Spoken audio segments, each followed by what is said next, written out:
वार्ता न्यूज, आवाज जनसामान्यांचा।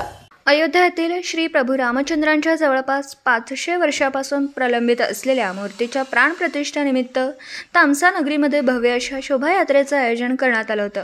या शोभायात्रेत विविध देखावे सादर करण्यात आले होते।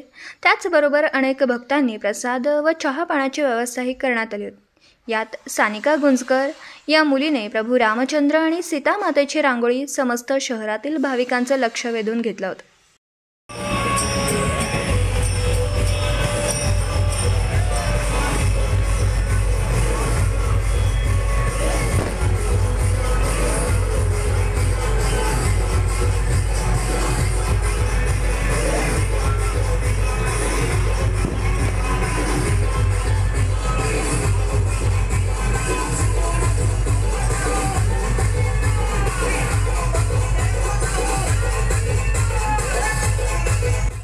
झुंजार वार्ता न्यूज तामसा हदगावसाठी उपसंपादक संतोष डवरे, ब्युरो रिपोर्ट।